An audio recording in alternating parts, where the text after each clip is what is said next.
Sir सबसे पहले तो आप अपना परिचय दें। मेरा नाम अंशुल शारदा है और मैं आदिनाथ कॉलोनी में रहता हूँ। जी। अच्छा, एक बड़ा सवाल लॉकडाउन को लेकर था। पिछले लॉकडाउन और इस लॉकडाउन में लगभग परिभाषा दोनों की एक ही है, लेकिन सबका रहन सहन बहुत डिफरेंट रहा। तो पिछले लॉकडाउन में क्या अनुभव रहा सर आपका? पिछले लॉकडाउन में ऐसा था कि सब लोगों ने अपने साथ फैमिली के साथ टाइम बिताया। फर्स्ट टाइम एक्सपीरियंस था सबका, तो सब लोग अपने फैमिली के साथ टाइम बिता रहे थे। लेकिन सबको लगा कि खुल जाएगा, लेकिन वो इतना बढ़ गया, केसेस इतने बढ़े।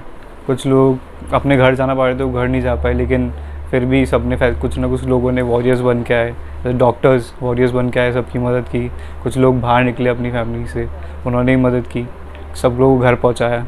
और इस लॉकडाउन में ऐसा है कि कुछ केसेस कुछ ज़्यादा ही बढ़ रहे हैं और लोग फिर भी मतलब फालतू में ज़्यादा बाहर निकल रहे, काम नहीं है फिर भी बाहर निकल रहे ज़्यादातर। तो मुझे लगता है कि उनको घर पे रहना चाहिए और फैमिलीज़ के साथ वापस टाइम स्पेंड करना चाहिए, जैसा कि अपनी गवर्नमेंट भी बोल रही है कि वैसा ही करो और ज़्यादा बाहर ना जाएं, घर के साथ रहो। पिछले लॉकडाउन्स के अंदर आपने ऐसी क्या चीज़ सीखी जो आगे आने वाले समय में आपको काम आ सकती है? पिछले लॉकडाउन में मैंने अपने बहुत कुछ सीखा, एक्चुअली बहुत कुछ सीखा। जब पूरा शेड्यूल बता दिया उसने कि मैं पहले लॉकडाउन में सुबह 4 बजे उठता था, फिर वॉक के लिए जाता था, फिर वापस घर पे आता था, एक्सरसाइज करता था और फिर अपना जो भी नाश्ता रूटीन देता था। और फिर हम लोग सब यहाँ पे घर पे खेलते थे, कुछ भी जैसे ताश खेलते थे, घर में हाउसी खेलते थे, वो सब किया था। और फिर रात को मैं पढ़ता था कि थोड़ा, क्योंकि उस टाइम एग्ज़ाम्स ऐसा नहीं था, एग्ज़ाम तो देनी ही है, और वो एग्ज़ाम्स के लिए मैं पढ़ता था।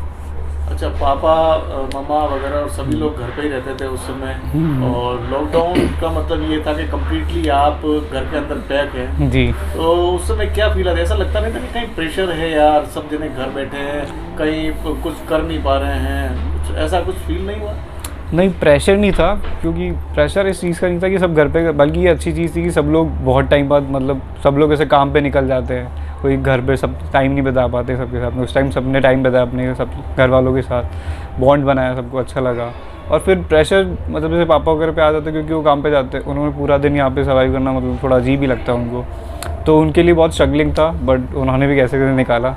सब लोग यहाँ पे सिर्फ ताश खेलते थे सुबह सुबह, वैसे टाइम में उन्होंने निकाला है। और पिछले लॉकडाउन के अंदर जैसे अभी ममाज बहुत अच्छी रेसिपीज वगैरह बनाती थी, तो आपके सभी भाई बहनों के अंदर से किसी ने ऐसा कुछ नया प्रोडक्ट बनाना सीखा, कोई रसोई? जी हाँ, मम्मा ने बहुत हेल्प की है, उन्होंने बहुत खाना खिलाया है लॉकडाउन में, बहुत अच्छा नया वैरायटी बनाई है, बहुत खिलाया है। और मैंने कुछ सीखा है, मैंने बेकिंग करना सीखा है, केक बनाना सीखा है, और कुछ थोड़ा खाना बनाना भी सीखा है, वो सब सीखा है।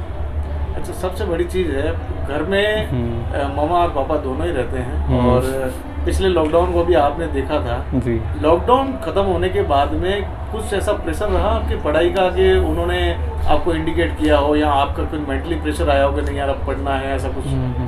नहीं, उन्होंने पिछली बार लॉकडाउन में भी यही कहा था कि अपना पढ़ाई कंटिन्यू रखो, फिर कुछ भी हो जाए, एग्ज़ाम तो देनी ही है, पढ़ना ही है, तो हमने वही किया था, पढ़ाई की थी।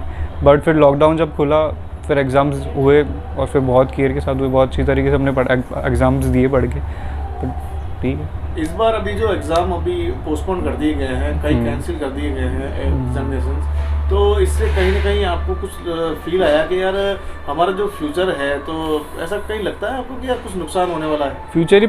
इसमें एक चीज़ में प्रेशर आ जाता है, क्योंकि पहले भी ऐसा हुआ था, एग्ज़ाम्स कैंसिल हुए थे, और इस बार मतलब 10-12 के होते हैं जो जनरली होते नहीं, नीट का पेपर कैंसिल हो गया है, वो जनरली होते नहीं है कैंसिल, इस बार कुछ ज़्यादा हो चुके हैं केसेस, तो प्रेशर उन पर आ जाता है कि वो पढ़ाई कर रहे हैं, फिर वो जब वो बोलते हैं कैंसिल हो गया, तो फिर एक मोटिवेशन डाउन हो जाता है कि यार कैंसिल हो गया यार, अब वापस बाद में पढ़ेंगे, तो ब्रेक हो जाता है फिर उनका वहाँ पे।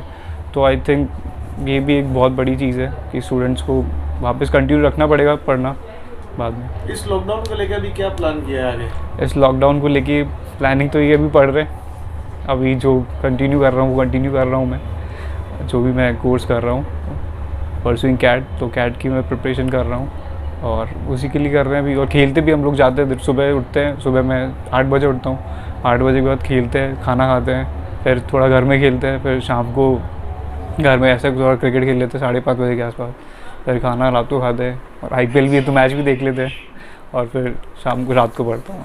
अच्छा, इम्यून सिस्टम की हम लोग बात करें तो आपका जो रूटीन अभी खान पान है, परिवार वाले भी जो अलग एक सप्लीमेंट्स देते होंगे आपको, आई थिंक जैसे मीनिंगफुल काढ़ा है ना, तो वो चीज़ के बारे में क्या फील करते हैं और क्या अनुभव रहा है आपका? आई थिंक काढ़ा पहले तो बहुत ही ऐसा लगता है, कोई काढ़ा का नाम लेता तो ऐसा लगता है यार क्या चीज़ है, कैसे बना है, लेकिन बहुत अच्छी चीज़ है, इम्यून सिस्टम के लिए बहुत अच्छी चीज़ है। इसलिए मतलब एक्सरसाइज सबको करनी चाहिए, काढ़ा पीना चाहिए, और बाहर का कुछ भी नहीं खा पा रहे सबको, मतलब सबके अम्मी पापा को अच्छा ही लगता है, घर का ही खा रहे हैं, तो खराबी तो वैसे भी नहीं हो सकती है।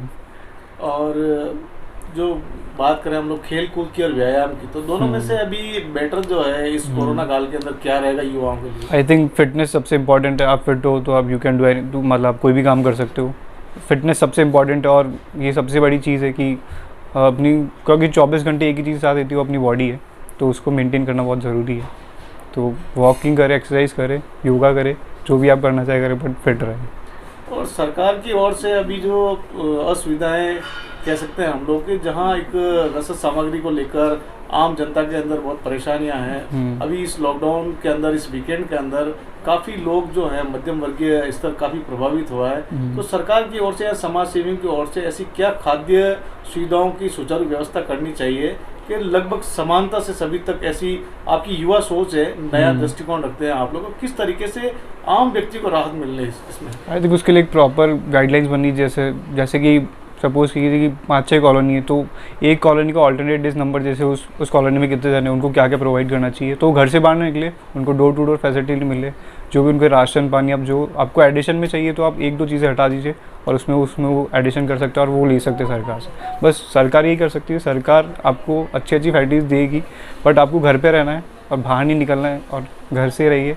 लेकिन कुछ लोग हैं जिनको काम करना पड़ेगा, क्योंकि वो पर डे कमाते हैं, तो पर डे पे फिर उनको भी थोड़ा उनके लिए कुछ करना चाहिए गवर्नमेंट को, या तो उनको सब्सिडीज़ उनके लिए कुछ बनानी चाहिए, तब जाके उनको कुछ फ़ायदा मिलेगा, नहीं तो वो भी बाहर निकलेंगे। फिर एक बेसिक सवाल मेरा, यूट्यूब, सोशल मीडिया की हम लोग बात करें, युवा सारे सोशल मीडिया पर हैं, यूट्यूब पे जो युवाओं की भी सोच है, तो किस कंटेंट की ओर ज़्यादा फोकस रहना चाहिए? आपका जो सोचने का नज़रिया है, आप क्या ज़्यादा देखते हैं और युवाओं को क्या देखना चाहिए?